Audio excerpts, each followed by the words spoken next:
So today's Coffee and Conversation was sponsored by Bridges by Epic, so we want to thank them.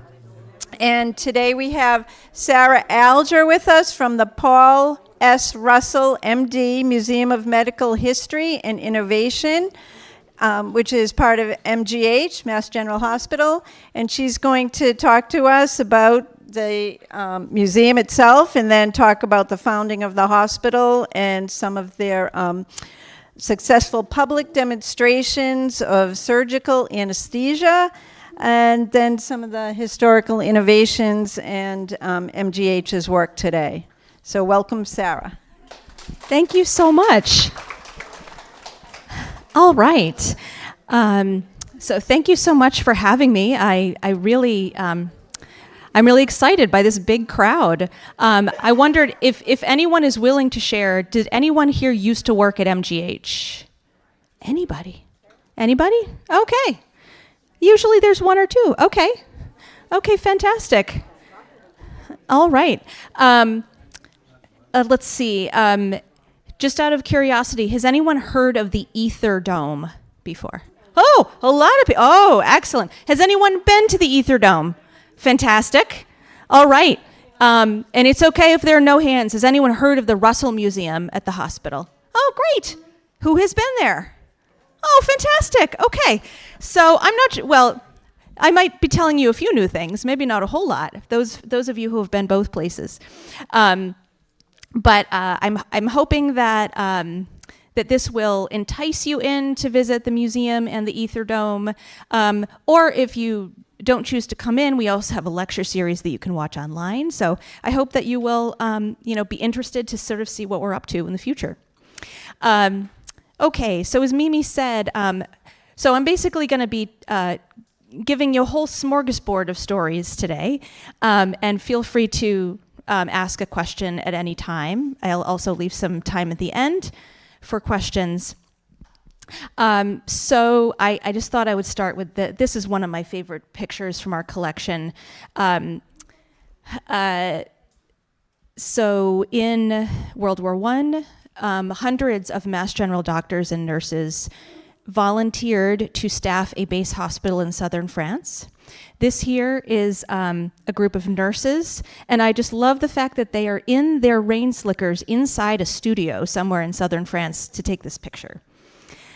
All right, just to tell you just a bit about the Russell Museum. So the museum itself is just over 10 years old, but we have the privilege of telling the history of a place that's more than 200 years old. And we get to talk not only about our history, but also the innovation that's going on nowadays. The hospital has 4 missions, of course. Patient care is one of them. The hospital has about 1,000 beds and a whole lot of outpatient departments. But also our other missions are research, community, and education. So we have a pretty broad scope in terms of what we tell. I'm going to start by rewinding about 200 years to the hospital's founding and explaining why the hospital itself was an innovation. So now, I often feel badly about showing this image, not because of the rats, but because this particular engraving is from Bellevue, which is in New York City, which is now an excellent hospital. However, it started out as an almshouse and then kind of turned into a hospital. And we use this just to give an idea of, I don't think was a stretch at the time, an idea of what conditions were like for people who got either rudimentary medical care or none at all because they were living in an almshouse.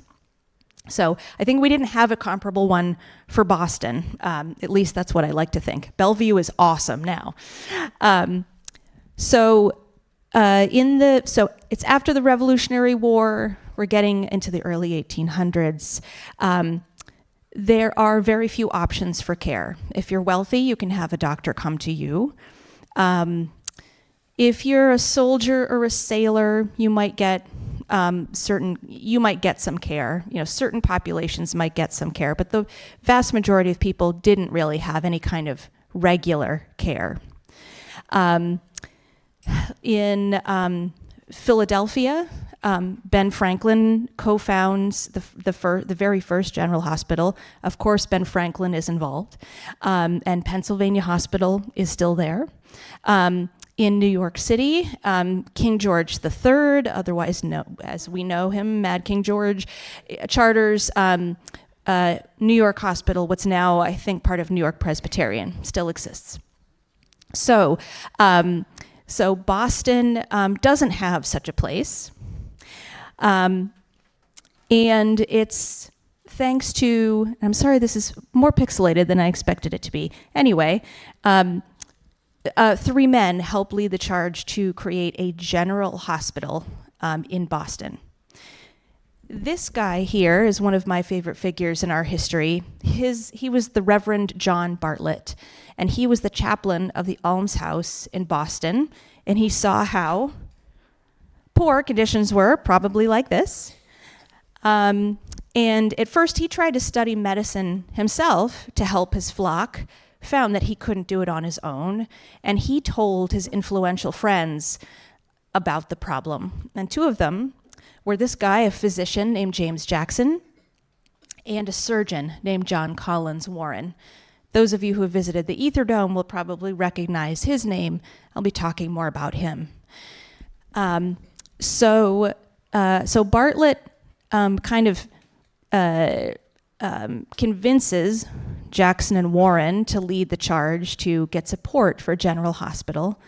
Bartlett fades into the background. He becomes a minister in Marblehead for the rest of his life. But he's really credited with founding the idea. So Jackson and Warren write a letter to their friends and neighbors in Beacon Hill to try to get support for the idea. And whereas nowadays we consider living near a hospital a vital amenity, at the time one could have worried about a not in my backyard attitude, because certainly not a whole lot could be done for the sick at the time. Who would want a great big building full of sick people in your backyard? They, I think, were very shrewd in their appeal to their community. Half of it was an appeal to charity. When in distress, every man becomes our neighbor. Shouldn't we be helping out all of these folks who cannot afford care otherwise? They also made kind of an appeal regarding practicality and prestige. Harvard Medical School exists already, but what happens when students graduate is they go to Europe. Europe is considered the place to really learn your craft in either medicine or surgery, and indeed that is what both Warren and Jackson did. Has anyone read Americans in Paris by David McCullough? Yeah, so they talk about Warren and maybe Jackson as well, about all these Americans who went to learn and then come back. So they said, shouldn't we have a teaching hospital where our students can train right here and a place to keep them here afterwards rather than them going to Paris or Edinburgh or whatever afterward?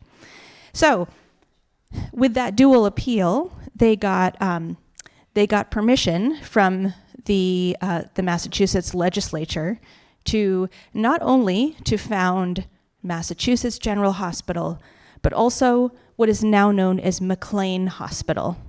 I won't be talking more about McLean today, but I think it is worth noting that clearly, although understanding of mental health issues was very different at the time, they nonetheless understood that there should be a place for treatment for that.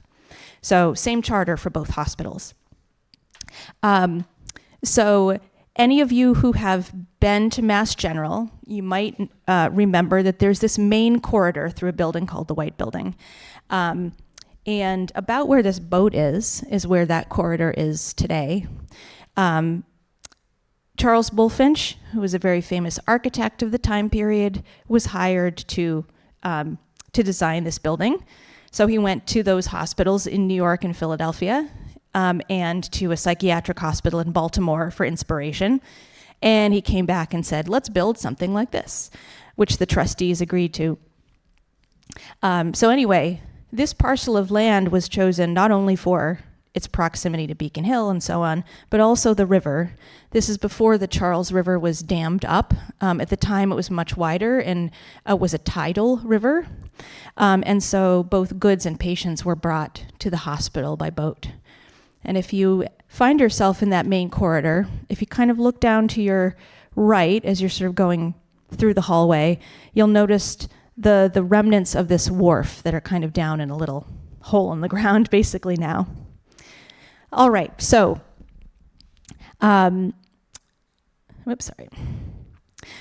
So I'm gonna go on to what is almost certainly the hospital's most famous innovation. Up here you see a dome. Bulfinch decided to put the hospital's operating room at the top of the building, probably for a few reasons. One was to benefit from natural light. The second might be because Pennsylvania Hospital has a really nice one, kind of like this. And also possibly because it was thought that having the operating theater at the top would make the cries of patients undergoing surgery less audible to the rest of the people in the building. So now, if you were a patient, this is basically what your view would have been like, except that there would have been people sitting here. So Bulfinch did this lovely, lovely job, this copper cupola and these louvered windows to admit typically the morning sun for operations. And then this is what, if you were, let's say, a medical student or another surgeon or physician at the hospital, this is the view that you would have. Although clearly this part looks very different today. I'm going to tell you a bit about what happened here. So this here is a painting that was only painted about 25 years ago, but it depicts about as accurately as we can get it what happened there. Okay, so John Collins Warren, who I mentioned earlier, he's not only the co-founder of the hospital, he's also the head surgeon. And he can amputate a limb in less than a minute, about 40 seconds. And he's not even the fastest of his time. And you can imagine why that was crucial at the time. Because his patients were conscious. So the hospital's doors open in 1821, and it isn't until the 1840s that the story of anesthesia begins. So Warren has been operating for decades without anesthesia. There was a dentist named Horace Wells from Hartford, Connecticut, who had been to carnival sideshows where people would take nitrous oxide for fun, laughing gas. And we know it's a party drug even today. So people stumbled around, did silly things, didn't feel pain when they got hurt, when they barked a shin or something like that. As you can imagine, dentistry at the time was no picnic either. There was no lidocaine or anything like that. So he was quite motivated to try to figure out if it could be used in dentistry. So he did indeed experiment with it on himself and his patients. Seemed to work. He came up to Boston to attempt to demonstrate his discovery, but for some reason it didn't work. Maybe the dosage was too low, maybe the formulation wasn't quite the same as what he usually used, or maybe, as was suggested in this play that was about the ether dome that was written a decade ago, maybe the patient was just loopy and decided to pretend like they felt like screaming. Anyway, we don't know what happened, and people yelled humbug at him, meaning they thought he was a hoax or a phony. He returns to Hartford, but in the meantime, he has a business associate named William Morton, who has been to what were called ether frolics. So ether was a chemical that was used, although I confess I forget exactly what it was used for at the time, other than as another party drug. So people would get high on ether, it, invoked euphoria. So similar story. He decides to experiment with it. He knocks himself out several times. He uses it on his patients and finds that it works. He has the advantage of a friend who is a surgeon at Mass General. He doesn't want to just demonstrate this on a dental patient. Sure, dentistry is one thing, but surgery is quite another. And so he, with his friend's help, he gets permission from Dr. Warren to demonstrate his discovery in the operating theater. So this is in 1846. Warren has chosen this young patient named Gilbert Abbott, who has a tumor on the floor of his mouth and the side of his neck. And Morton administers the ether, but Abbott does make some noise and some movements throughout the procedure, so he does have to give some more to Abbott a few times. So it's not clear whether this is working at first. And it isn't until Warren is done and Abbott fully reawakens that they can ask, "Did you feel any pain?" And at first he said, "Oh, did the procedure begin yet?" And so at that, everyone was really excited. And they said, "Do you mean you didn't feel any pain?" "Well, I felt a dull scratching on my neck." And so at that, supposedly, Warren turned to this assembled crowd of other surgeons and physicians and said, "Students, gentlemen, this is no humbug." So with that, he put his formal stamp of approval on it, and word of it traveled very quickly. It was first published about 2 weeks afterward. It was first used in London about 2 months after this. It was used in London by the even faster surgeon named Robert Liston, who at first called ether a Yankee Dodge. He was a little skeptical, like, oh, those Americans trying to weasel out of pain. But then he used it, and he was like, oh, okay, all right, this is fine. So anyway, word traveled very quickly. But also, as it did, a few people tried to claim credit for it. Of course, there's Wells back in Hartford with nitrous oxide. There's Morton here with ether. There's a chemist, Harvard chemist named Charles Jackson, no relation or distant relation to the co-founder, Jackson, who says, well, I had an idea of what kind of ether to use, and Morton's not too bright, he wouldn't have known what to do without me. And while that very well might be true, he didn't act on that information himself. However, if you were to ever go to Mount Auburn Cemetery in Cambridge, you would see that he literally went to his grave insisting that he was the inventor, because it's right at the top of his headstone. And then a fourth guy emerges. It's a surgeon in the state of Georgia who says, I've been using ether on my patients for 4 years. But because he hadn't published about it broadly, the wider world didn't know about it. However, I will say that that Georgia remains very proud of Crawford Long, that guy, and Hartford remains very proud of Horace Wells. So anyway, so this is 1846.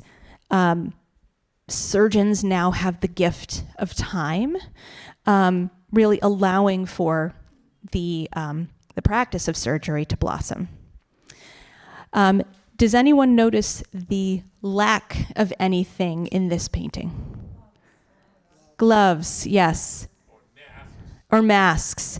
Gloves, masks, gowns, yes.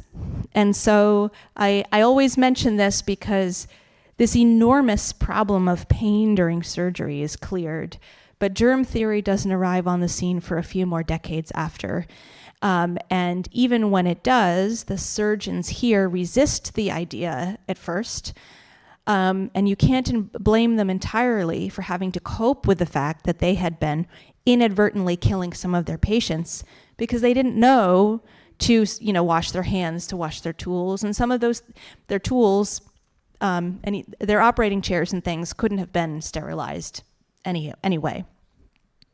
So So the dome goes out of service as an operating room in like 1870 something, and more than 8,000 surgeries happened there.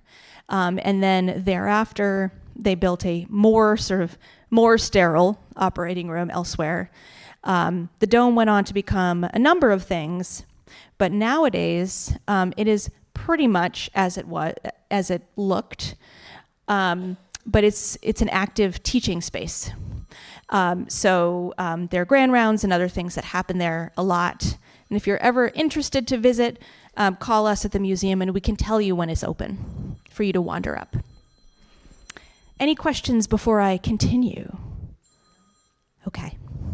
All right. And I'm just going to show you, so supposedly on the very first ether surgery, there was a daguerreotype artist, a photographer, who was scheduled to be there but changed his mind because he didn't like the sight of blood.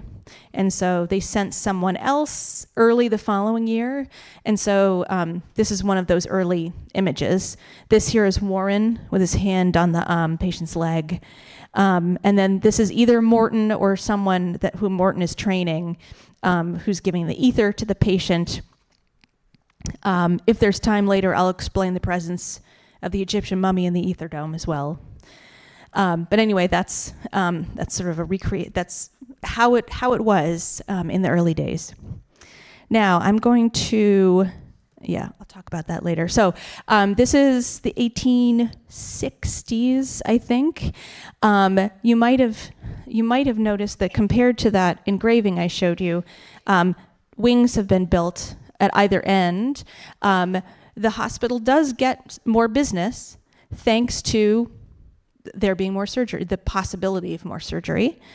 And also I mentioned earlier that the tie with Harvard Medical School was one of the reasons that the hospital idea got support. And Harvard Medical School has moved around a few times in its existence, but for a while it was actually right here in this building, a stone's throw away. So this was the medical school for a while, then it became Harvard's dental school, and then at some point it was knocked down, and nowadays that's sort of the approximate site of where the Russell Museum is, like just off of Cambridge Street. All right, I'm going to fast forward maybe another decade or so. We talk a lot about nursing at the museum, and we have a lot of nursing materials in our archives. So the first record that we have of a so-called nurse at the hospital was just a woman who was hired as a nurse to help take care of her husband who was a patient. So she was just doing it to help pay his bill. Nursing was not a true profession for a long time. Obviously, we all know of Florence Nightingale. She was the one who helped to change that. And one of her, you could say, sort of disciples was this woman, Linda Richards, who was the first, technically she's America's first trained nurse, because somehow she sort of graduated she was the first graduate of a training school in Boston. She went on to become the head of the nursing service at Mass General, and she was the founder of the hospital's School of Nursing, which operated from like 1873 to 1981. So she was one of the real folks to really make it into the profession that it is now. Another sort of formidable lady in our history is Ida Cannon. She's one of my favorites also. In 1905, she was one of the co-founders with a physician of what was called the Medical Social Service. So she was a social worker. She actually put together this really cool booklet to prove her point about the fact that your medical record and your sort of social circumstances, what we might now call your social determinants of health, should actually live together to form a complete picture of what you as a patient might need. And she said at the time, those records lived on completely different floors of the hospital. And what she did was she wrote this hypothetical case of a patient and tried to knit those two pieces together. But anyway, First Medical Social Service, and she was just a really interesting person too.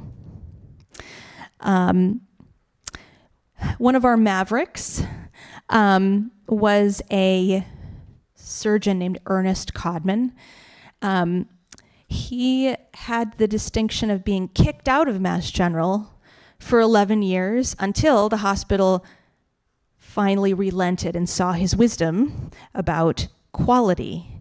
So he kept what were called end results records. Whereas today we have plenty of follow-up appointments. Doctors and surgeons want to keep track of how you're doing, want to make sure that you stay out of the hospital, all of that. Codman's feeling was that didn't really happen. It's like, did you live through the surgery? Did you get discharged? The end. So he set out to change that. He felt like he wasn't being listened to. So he worked with a cartoonist to create this inflammatory cartoon, which I know is hard to read probably, but basically he's accusing both the hospital and Harvard of just wanting to collect the money and not really caring about the patients. So this is what got him kicked out of the institution. He opened his own very small hospital in I think it might have been his house on Beacon Hill, which I think he called the End Results Hospital.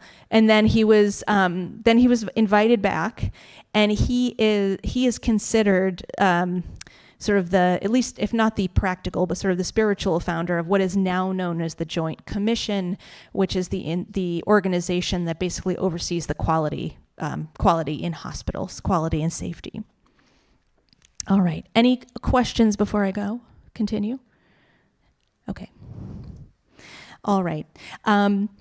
So an innovation in education is what is called the case records of the MGH. Just curious, does anyone read the New England Journal of Medicine? No one? Okay.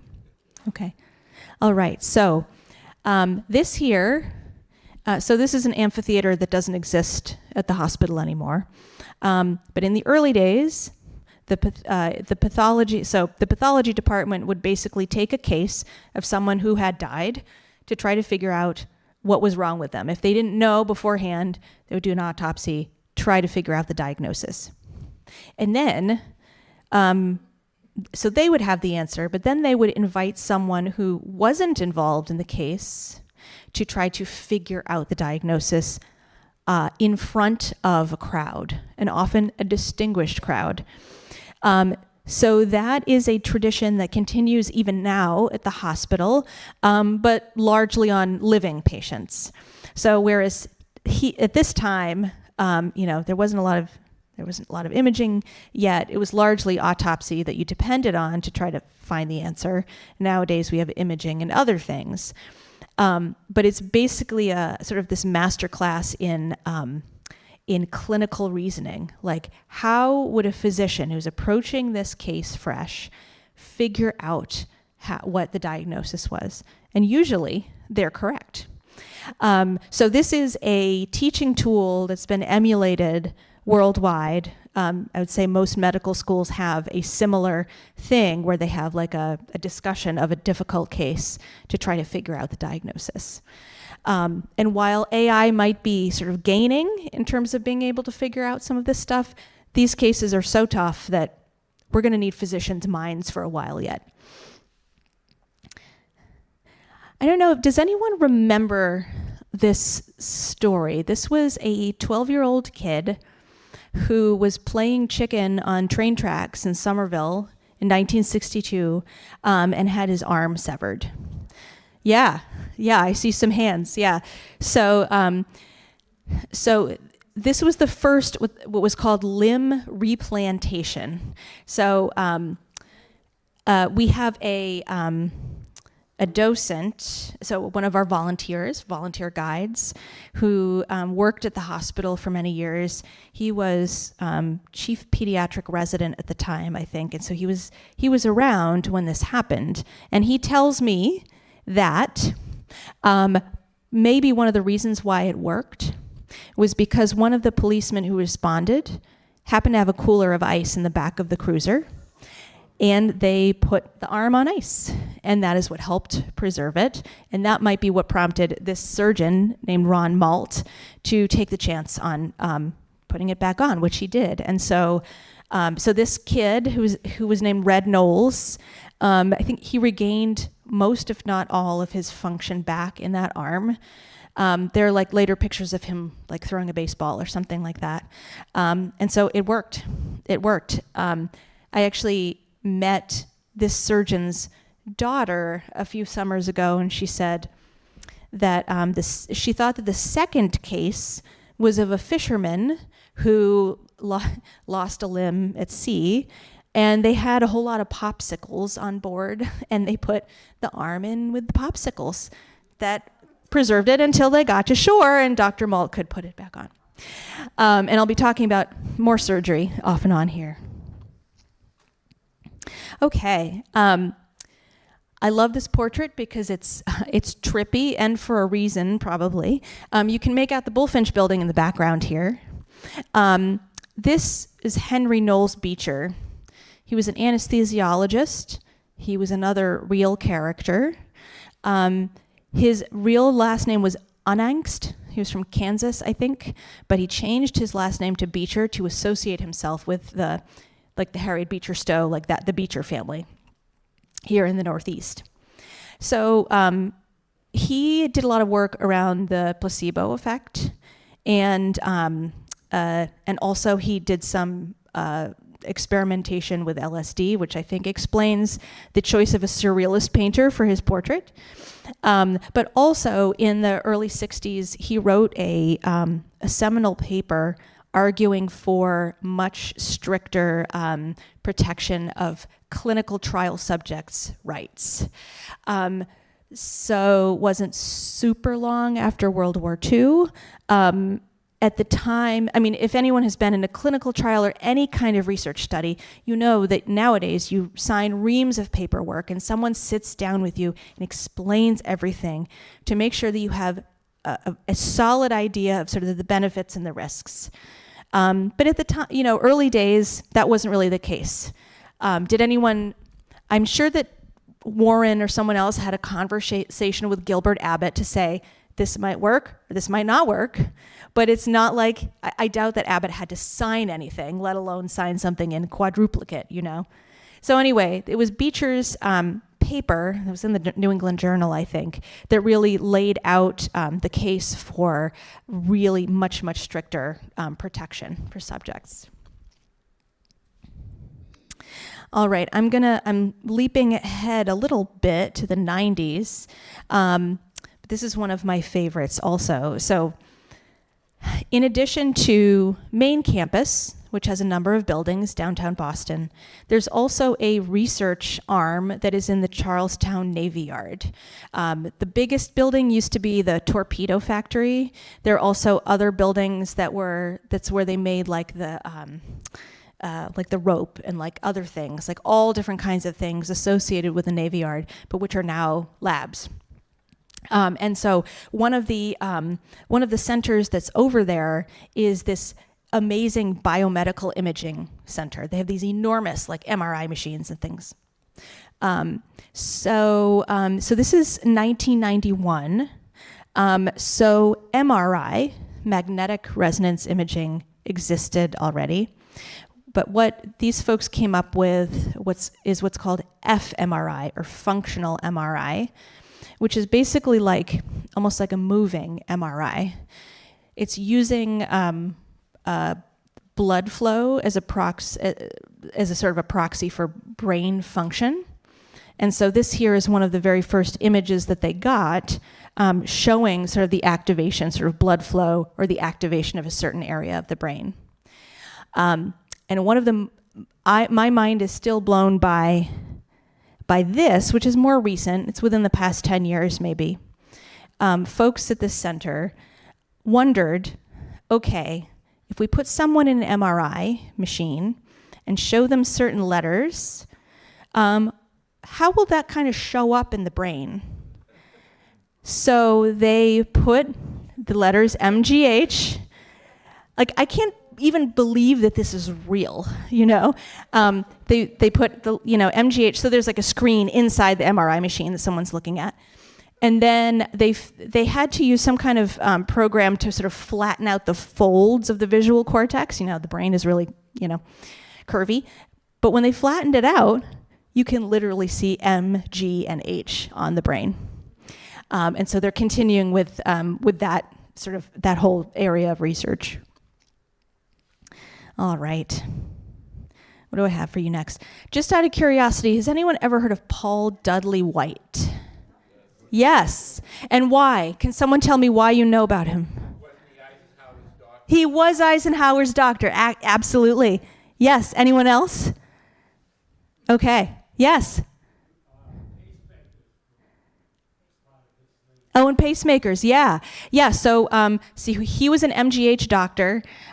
He was one of those people who just did too many things to list. But you're absolutely right. He's probably most well-known popularly because he was Eisenhower's doctor. This is, as far as I know, a true story.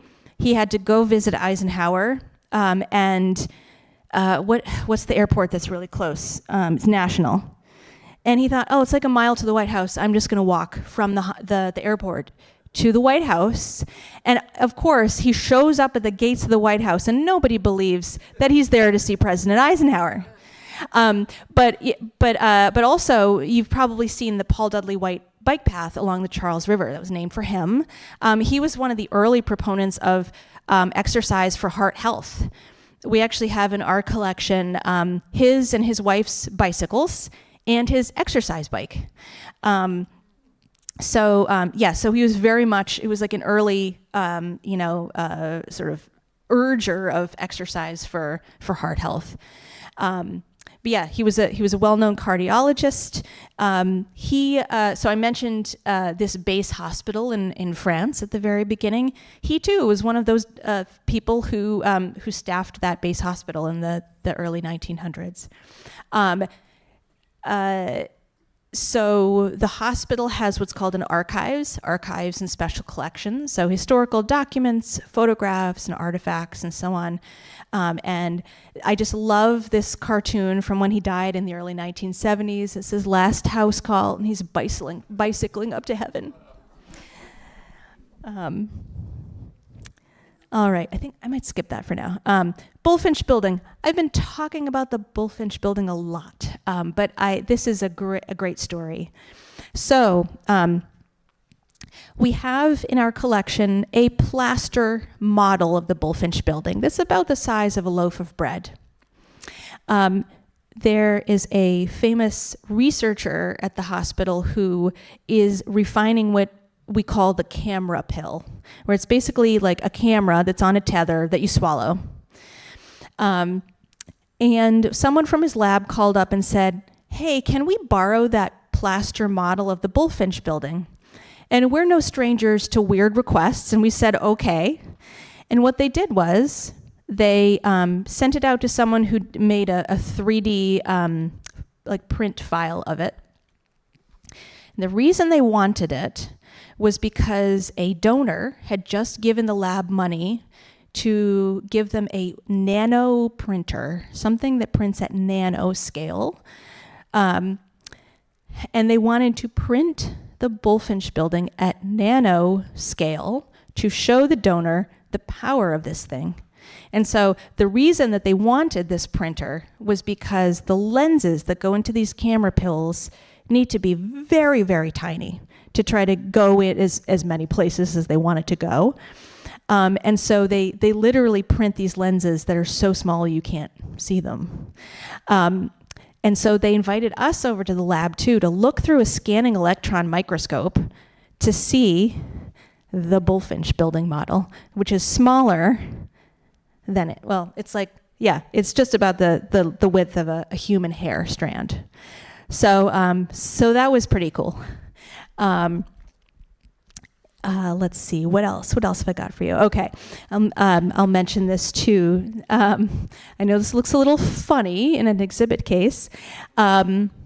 They're these researchers, I think they're largely psychiatrists, but basically they have been working with the International Space Station to send this contraption up to measure what happens to cerebrospinal fluid when you're in microgravity.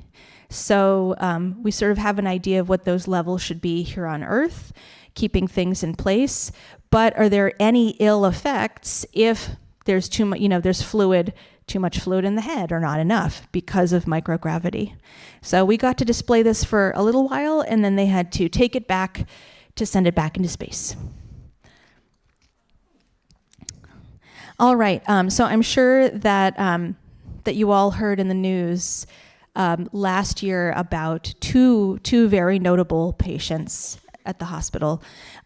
So in April of last year, there was a patient named Rick Slayman who underwent the very first genetically edited pig kidney transplant. And so this is a picture from the actual operation that appeared in the New York Times. So it was this team of nephrologists and surgeons who sort of figured out how to do it. They worked with this outside company that breeds the pigs and does the gene editing. And so the transplant itself was a success. Unfortunately, Mr. Slayman was still so ill that he died about a month later. But it was a real triumph in the transplant surgery world. The press conference about it we had at the museum, which was super awesome. And the second one happened another maybe 6 or so months later in a guy named Tim something, I'm blanking on his last name, but a few months ago, I don't know, sometime this year, he threw out the opening pitch at Fenway. He's like doing really well. Yeah, he's from New Hampshire, and he did really well. So they're continuing to work on this because, as I'm sure you know, the wait for donor organs from humans is extraordinarily long, and a lot of people die while they're waiting. Another milestone that we at the hospital had recently this is a researcher named Gary Ruvkin. He shared the Nobel Prize in Physiology or Medicine this past fall. And here he's doing a champagne toast at the museum with the head of his department, which is molecular biology. He and a UMass, from UMass Amherst, I think, researcher named Victor Ambrose have been working together for decades, studying a little tiny worm that's about 3 millimeters long that, despite it being a tiny little worm, actually shares like the lion's share of DNA with humans, and so has served as a really useful research model. He's been using those worms to look at what are called microRNAs, little pieces of RNA in our code, which he then found control a lot of things that relate to both health and disease. So this is, I think that often when people visit the museum, they think, oh, right, so Mass General is a hospital. However, we try to tell the stories of researchers who will never, ever see a patient a day in their lives. That's not their interest at all. And what's really interesting, too, about the hospital is that, folks in molecular biology and maybe some other research routes, it's unknown whether whatever their research interest is will ultimately lead to something that's will help with human health, but it very well might. So that was a really fun day. He had the champagne toast, and then for some reason, someone hired an ice cream truck, and then he was giving ice cream out to his fellow researchers outside the research building where he works. All right, so I think at this point, let me talk a little bit more about transplant surgery. At left here is what the museum looks like on the outside. You might have passed it on your way toward the main entrance of the hospital. But who is Paul Russell? He's a pioneer in transplant surgery. So this is a portrait of him that hangs in the museum. He came to the hospital in the 1950s. He took a 1-year sabbatical studying in London with a zoologist named Sir Peter Medawar. Well, he was just Peter Medawar at first. But then Peter Medawar won the Nobel Prize for understanding some of the principles that would ultimately underlie transplant surgery. The first kidney transplant happened at the Brigham in 1954. It was from one identical twin to another. And then Dr. Russell did the first one at Mass General in the early 1960s. If anyone who has visited the museum, you might have noticed that at the top of this exhibit here, in real life, it's a heart. It's like an image, it's like, forget what kind of image, of a heart. But because kidneys were his thing, so the artist had already painted in the heart. He's like, please make it a kidney. And they said, of course we will, Dr. Russell. All right, and just a few more things about the museum itself. So we are open to the public, and we are always free. So if you happen to be up for an appointment or wandering through the neighborhood, you can just pop in for a short time if you would like. We have nice bathrooms. We also have a rooftop garden. That's a little snippet of it right there. We do have sort of unusual hours. We're Tuesday to Friday, 10 to 2, and in the warmer months, we're open on Saturdays, 11 to 4. And like I said in the beginning, if you don't get up to Boston very often, we also have a lecture series that is hybrid, where we try to cover all of these things, like I was mentioning before, across our 4 missions, and also medical history, cutting edge research, and a lot of medical humanities stuff. We have a lovely relationship with the hospital's writer in residence, who is a retired physician named Suzanne Coven, who has published some books of essays and so on. But she does a lot of sort of book talks with authors on like medical memoirs and things like that. The two I just happened to throw up here. One was about the Mass General Archives. Clearly, I have a lot of fun looking into our archives. So the archives fall under the museum. And then simulation, sort of the role of simulation using medical mannequins like this for improving healthcare, which was really great too. So if you're interested to sign up, there are little cards that have my email address on the back, and you're welcome to write me there. And then this I just threw in for fun because clearly I enjoy looking through the archives. This is from a scrapbook from a nurse from the early 1900s. But here is this cheeky fella who's a resident in front of the Bullfinch building, lying underneath the Keep Off the Grass sign. So with that, I am happy to answer any question or try to answer any questions you might have about the hospital, about the ether story, about anything else, if you would like. Yes? What is ether? Oh gosh, it's something I should know by heart by now. My understanding is that it's something that's pretty easy to synthesize. I don't remember what the formulation is, but apparently it was something that was like easy enough for like party goers to kind of synthesize from other stuff. And in fact, so ether, if anyone is willing to share it, has anyone ever had ether? Yes. So is the smell unforgettable? Yes, that's what I've heard from so many people. So, sorry, what was my point about ether? Oh, so Morton, who I mentioned, the one who was like, oh, ether might work, and did the demonstration, he tried to disguise the smell of ether at first with an orange scent because he wanted to patent it and to make money off of it.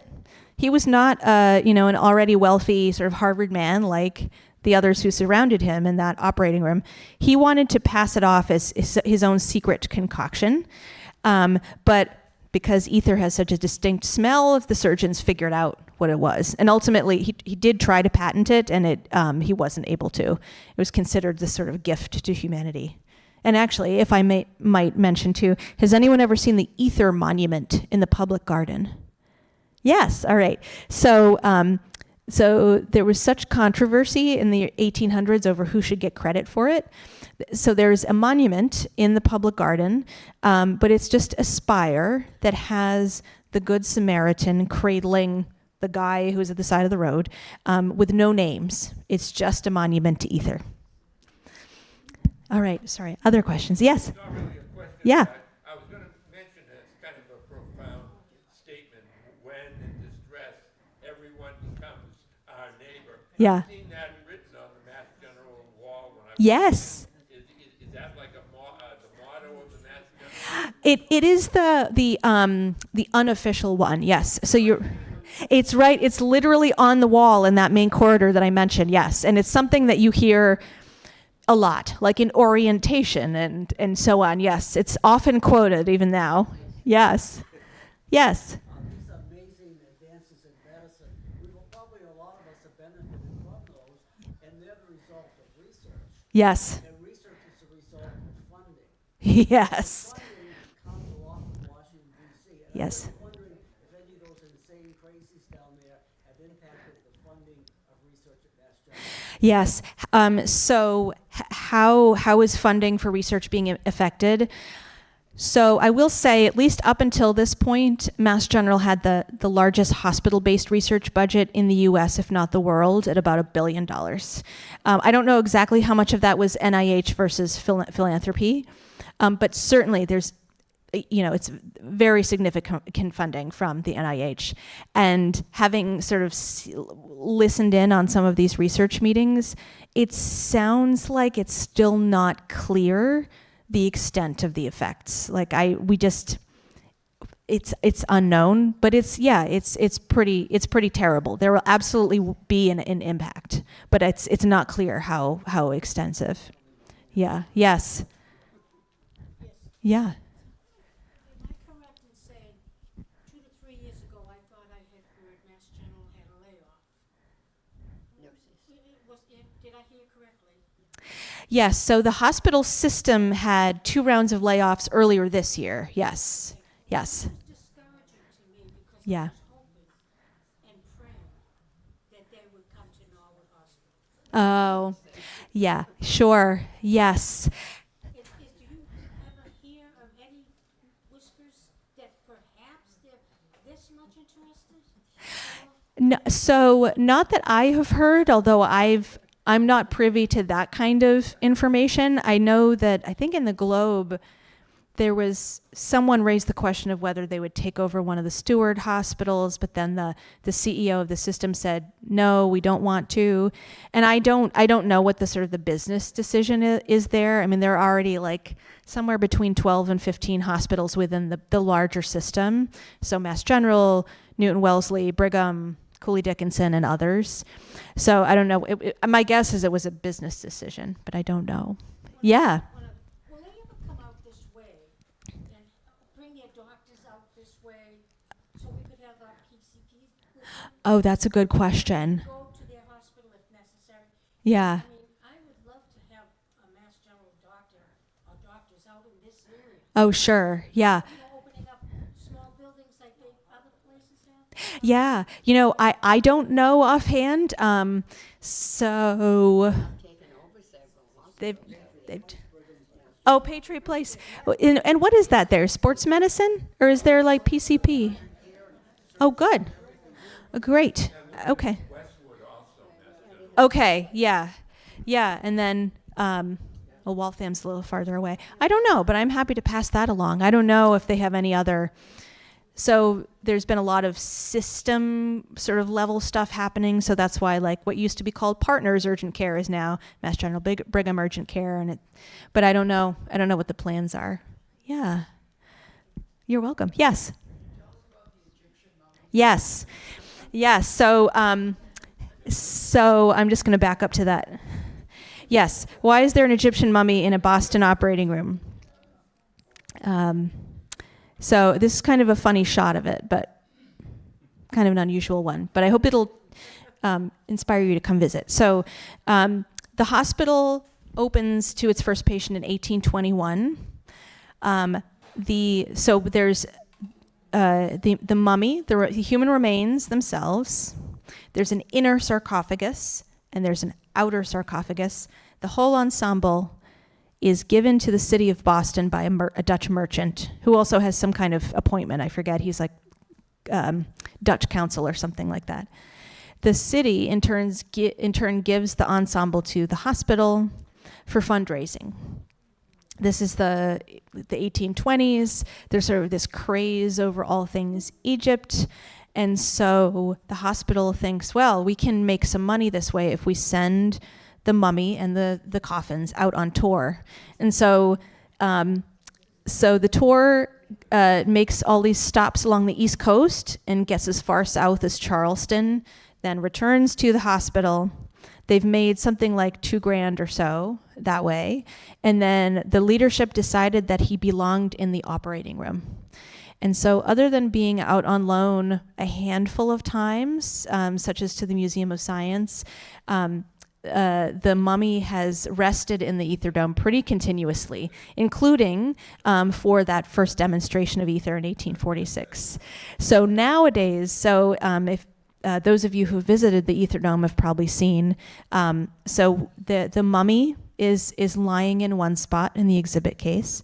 The wrappings are cut away from his face, and it was John Collins Warren, the surgeon, who did that, because he was very interested in Egyptology too. So at the right, so this is the inner sarcophagus that the mummy would rested directly in for several thousand years. This is the top of his head. This is a scarab at the top here that has religious symbolism. And then the outer sarcophagus somehow at some point became separated and is in one of the Springfield art museums. For decades, the mummy was standing up in a wooden case and this coffin was standing up in another. But then about a decade ago, it was decided that the mummy really should lie flat. What do we know about the mummy? His name was Paddy Hershef, which means gift of the god Hershef.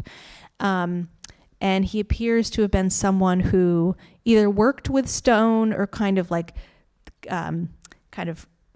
sort of investigated for new places to put mummies in the city where he lived. The hieroglyphics were translated in the 1960s or so.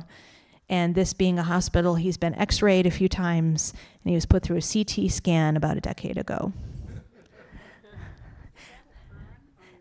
In an urn. So this is kind of an unusual view.